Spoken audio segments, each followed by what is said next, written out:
ছবি অঙ্গনে সরব না থাকলেও এক সময়ের পর্দা কাঁপানো ঢালিউড নায়িকা পপিকে নিয়ে চর্চা যেন থামছেই না।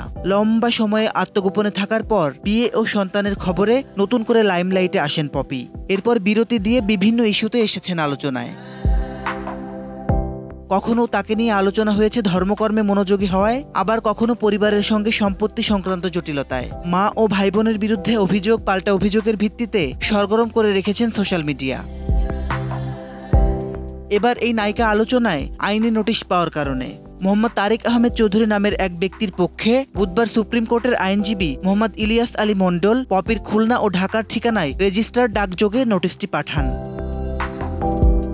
নোটিশে বলা হয়েছে, গত 21 নভেম্বর টেলিভিশনে দেওয়া এক সাক্ষাৎকারে পপি তারেক আহমেদ চৌধুরীর বিরুদ্ধে মিথ্যা এবং মানহানিকর মন্তব্য করেছেন। এতে তার সামাজিক মর্যাদা ও পেশাগত সুনাম ক্ষুণ্ণ হয়েছে বলেও অভিযোগে উল্লেখ করা হয়েছে। নোটিশে পপিকে 7 দিনের মধ্যে প্রকাশ্যে ক্ষমা চাইতে বলা হয়েছে। পাশাপাশি ভবিষ্যতে জনসমক্ষে বা কোনো মাধ্যমে এ ধরনের বক্তব্য দেয়া থেকে বিরত থাকার শর্তও দেওয়া হয়েছে। আরও উল্লেখ করা হয়েছে, নির্ধারিত সময়ের মধ্যে পপি ক্ষমা না চাইলে তার বিরুদ্ধে আইনগত ব্যবস্থা নেওয়া হবে।